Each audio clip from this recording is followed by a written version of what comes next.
Uncle Evan's story time for disturbed children. Who do you want to start with? Which final girl? Are these what, like real? Are these characters you created, or? No. Almost every single poem in the Midnight Channel is an ode to a final girl from a horror film. You have Jamie Lee Curtis? Sure do. Let's start with Halloween. In fact, she's the first. Laurie Strode, Halloween. Virginal, nebbish, too smart for the boys. Someone has finally found you stalkable. He wants in, so babysit. The bow-haired twit from Carrie goes on and on about the worthlessness of books. She'll get it with a phone cord. Off-screen, the half-eaten dog. Men of law and medicine speculate, investigate, save no one. Let's get inside the mask for a killer POV. See? Teens think that beer and ghost sheets are romantic. Quickest way to get stabbed? Get fucked. Young bodies need all the attention they can handle.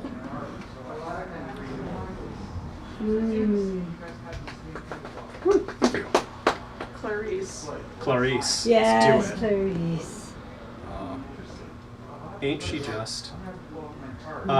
The head of Babel Salvage is Brian Edenfield, and he unfortunately could not be here. He was, of course, going to be here, but he got called to work, and he really pushed me. This poem is about half as long, and they're already pretty short odes to these characters, but he said, you know, this poem's not done. Push it. Go further. So, Clarice Starling, Silence of the Lambs. He likes big girls and he cannot stop. But you, Clarice, are a slip of a thing. Sawn off at 5'3". Even a killer looks down on you. What will he make of you? A throw pillow? A jaunty cap? There's an art to restraint, to folding inward, the making of a smaller self, cocooning, pushing your mass through the slit between pavement and rust. Now you're cutting your teeth. Shred your slacks, modest stockings, dab of blood on nylon. In night vision, you're green. Green as a new recruit, as shots in the dark and moth food. Take aim, past your nice bag and your cheap shoes. Aim for the glory, aim for the sound, aim for the head.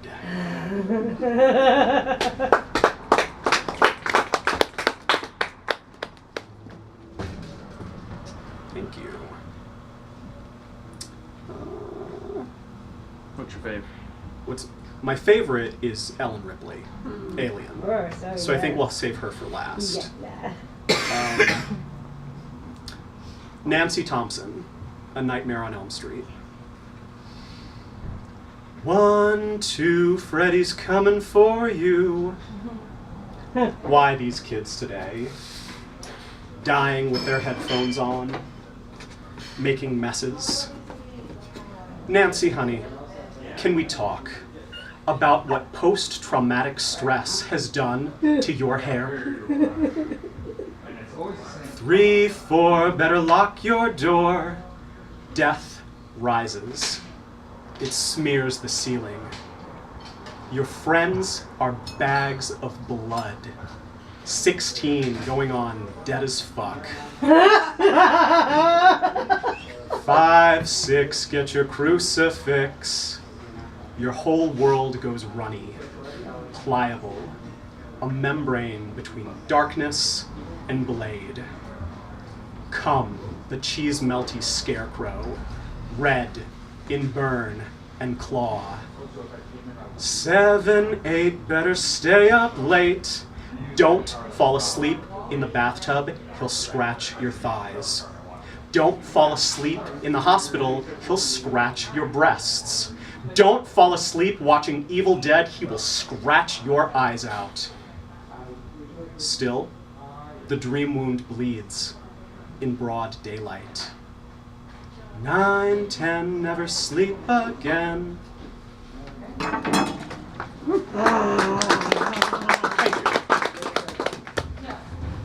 So, it's typical and common at poetry readings, if you're not familiar, to be cool and play it cool and save your applause till the end of the reading, if you want to do that. But it's also pretty funky to vocalize if you hear something that really sticks with you. So just, if you catch the spirit, do what you gotta do. Let's go into Argento territory. Susie Banyan, Suspiria. The Art Deco Night Terror. Stain the glass. You think it's all a dance-off, plie and sickle, but then, kersplutch. Somebody gets it right in the meat heart. Stain the glass. Even Italians find Germany sinister. Giallo is the color of my true love's demise. Lit in greens and pinks, impossible to translate into 3D. These are some pretty ways to die. Stain the glass. You can do it, Susie. Kill the invisible queen. Find her secret chamber. Stab her in her shade. Clever girl.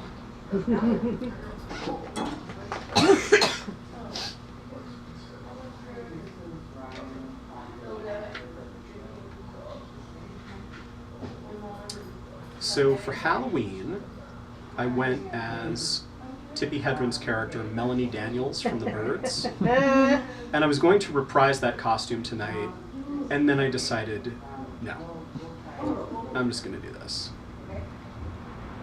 Melanie Daniels, The Birds. They attack by Fibonacci logic. One bird, another bird, 2, 3, 5 birds. The ravens draw together in their growing, glistening clouds.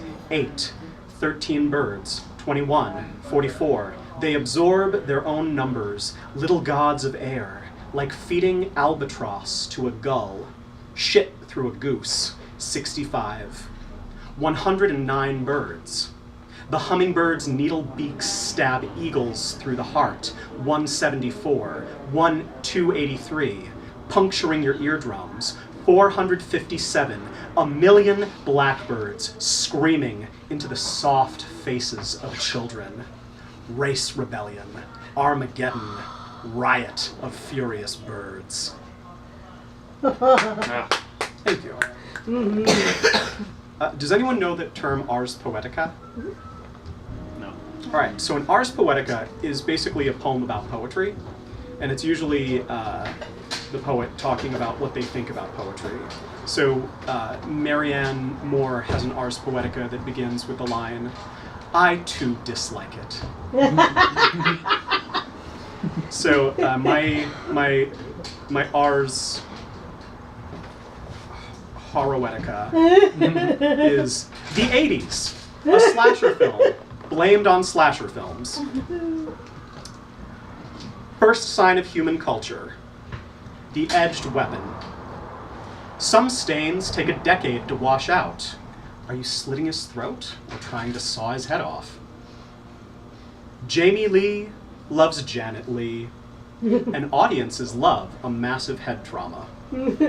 Or the old arrow through the eyeball trick. This is a sequel, so up the ante. Different weapons for every murder. Who are we killing today?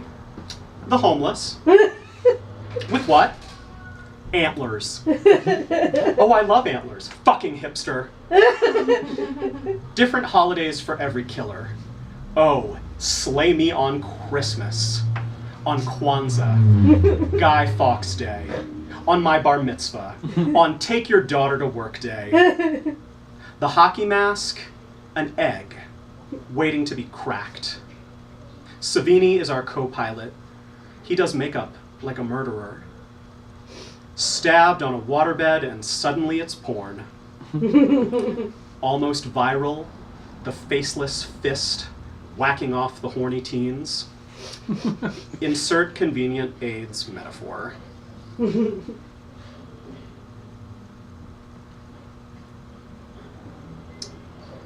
Let's have a final boy. Yeah. Has anybody seen Hellbent? So Hellbent is by, I think, created by one of the producers of Halloween. And it's basically a gay version of Halloween. Yeah, I've seen that. Oh, Cool. it's fantastic. Eddie Fitzgerald, Hellbent. Police siren. Blood and glitter. He's had all your friends, rolled them in alleys, bathrooms, in tattoo parlors, the bead of inky blood tracing down the spine. All torso, no mugshot. What is this, Grindr? This isn't your straight and narrow slash. Classic man in a mask, inverted. This Halloween, even the killer is sexy. Wouldn't you want to kill us? We're fabulous. No guns, no tricks, no crimes of hate, just the blade and the will and the hard, hard body. Isn't it your turn to see a little action, Eddie? Every goody two-shoes wants a bad boy, and these aren't known for their patience. Can I hold your gun in Act 1? Handcuffed to the bed, better than a shower scene. Your lover removes your socks, and the killer remains on the loose. Let's see if you're ticklish.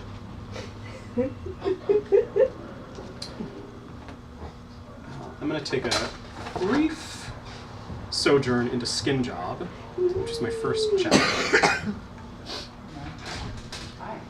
And while Midnight Channel is very much about the heroes, particularly the female heroes, Skin Job is about the monsters, and they're giving them voice.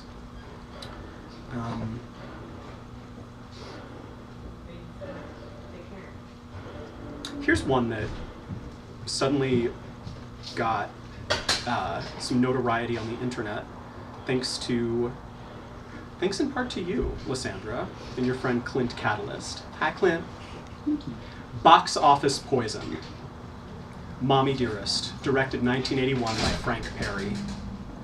She's not mad at you.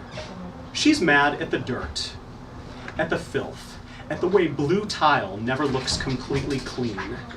She's furious with that rose garden, going at it with shears. She sneers like Hollywood royalty, summoning the axe.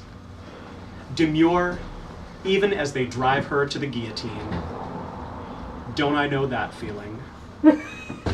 Don't I know the tightness around the jaw, hot from a good scalding before plunging my face into ice? Glamour is a monster, sewn up from red carpet dresses and bloody bathroom rugs. Some years, hurrah, it's Mildred Pierce. Others, and you're stroking William Castle just to play a murderer. One night dining with Colin Clive, the next, and it's Frankenhooker till dawn. I remain the monster, like Joan, and when I ask you to call me that, I want you to mean it. Thank you. Come on in.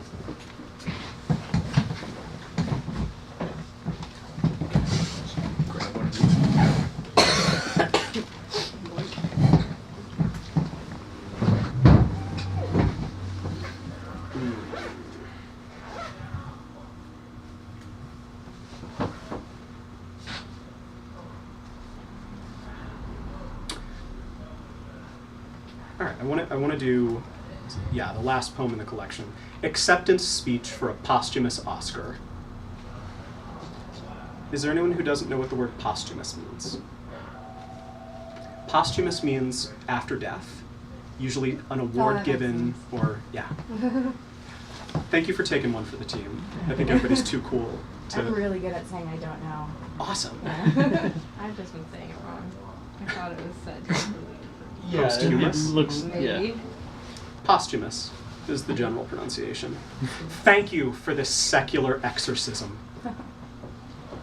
Thank you for the poltergeist at the podium, for the ectoplasm dripping from the mic. Thank you for clutching your pearls. That last shot was, I admit, a doozy. Thanks as well for my body, which is a life-sized map of my body. No borders without a war. And where would I be without my remains, splayed across the light table, reduced to proofs and contact paper, without the Chelsea grin? In the ooze, that's where. In the sepsis. Thanks for strands of mucus draped between my derelict halves. Thanks for terminal interrogations, for infirmity, for shoving the adrenaline needle directly into my heart. Thank you for assuming that not all ghosts wear white. Thanks for tolerating my bubbling libido, the scalpel game, the caress of steel along foot soles. Thank you for the deformation of character, for victimless crimes and false witness. Thanks to the divine watchmaker for assuring that all points of view remain skewed. No more beachy piggybacks that leave only one set of footprints. Eh, big guy? For my true friends, champagne. For my sham friends, true pain. Thanks for my own murderers attending my funeral. Thank you for teaching me the value of suffering for art. This is indeed my finest hour. Yeah. Thanks, y'all. What time is it? It is 7:26. Sweet. All right, so I'll do a couple more. 2 or 3 more. And then, ta-ta.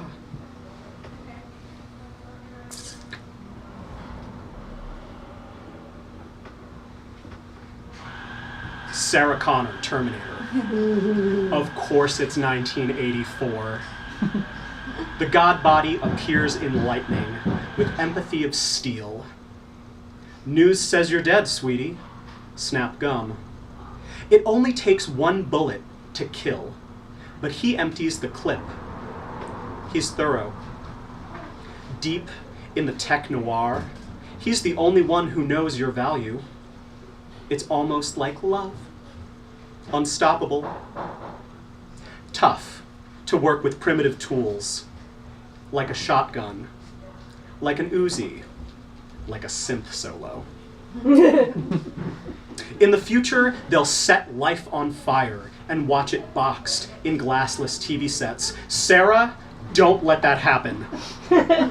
Close the circuit, your womb grounded by the time traveler. Kyle needs you like audiences crave sequels. Unlike most final girls, you get laid and survive. Too bad.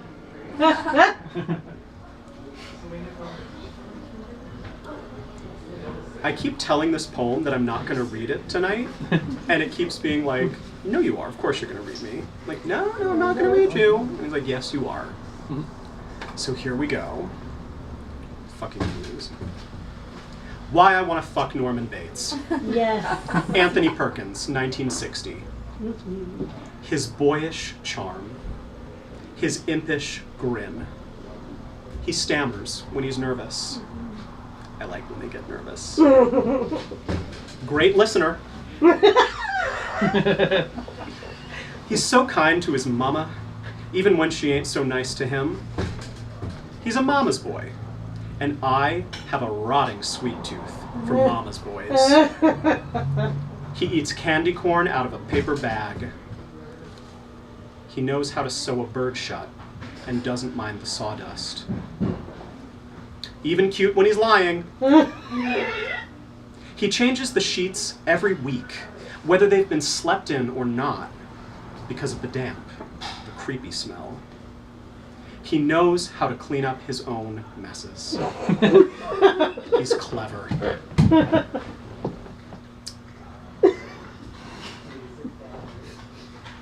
Wendy Torrance, The Shining. You've crossed the threshold, invited yourself into the vampire, entered subliminal space. This is not a dollhouse. You are not safe. The windows open in blank walls, already seen from other rooms. What floor are you on? Are you certain? Danny isn't here, Mrs. Torrance. Well then, where the fresh fuck is he? In the snow? Scream Queen, your teeth are a test pattern. A testament. Your mouth grand enough to digest the worst. The chamber of elevated blood. This flood immense enough to knock around furniture. Your husband's tweed jacket like so much snowy TV. No one's going to save you from snow, not a prayer or a wish or snow, and certainly not Jack. Swallow your terror, Wendy. Bundle up. Swallow snow. Thanks. You're making me want to watch this movie. Good. Good. I want... people have said, yeah, after I read Midnight Channel, I go back and I want to watch these films. So, one of my proteges is intensely critical. And she, when I send her my work to look at, she just tears it apart in a good way. And she did not really like Midnight Channel. She thought I could do better. And she has a point. I wrote it very quickly. And whereas Skin Job is very much fragmentary and it's very intricately plotted, and I had a lot of time to work on these pieces, this one I kind of whipped through and I left it very conversational. And so I feel like Midnight Channel is a lot more lucid than Skin Job. And it's also funnier and more brutal, both. But this poem, my friend, she said this poem is flawless. Kirsty Cotton, Hellraiser. Oh, this one requires audience participation. You cool with that? Yeah. All right.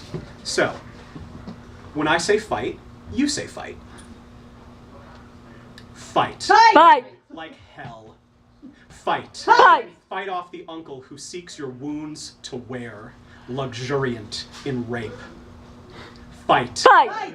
The stepmother who offers you whole and kicking on the altar to her god of scarring tissues. Fight. Fight! The puzzle god, crafter, whittler, who twists his flock apart to fit together anew. The god of wire, hook, and chain. God of carved bones revealed through parted drapes of skin still sweating. That god. Fight. Fight! Him. Fight. Fight! Fight! The Pope of Hell, highest priest of nerve and neuron, chief Cenobite of the Order of the Gash. Fight. Fight! The marvelous super butchers, their glamorous revulsion, their glittering lymph. Fight. Fight! Hell itself, surgical theater, labyrinth of cuts, the quivering, weeping walls that bleed.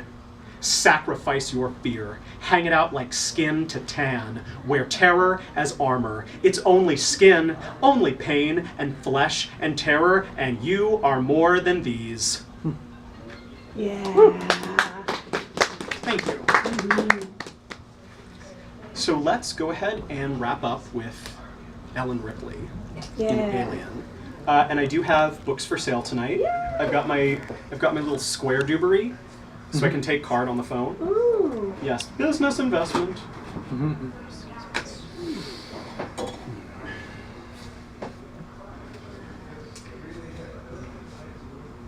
The trick to making sets imposing. Place children in spacesuits.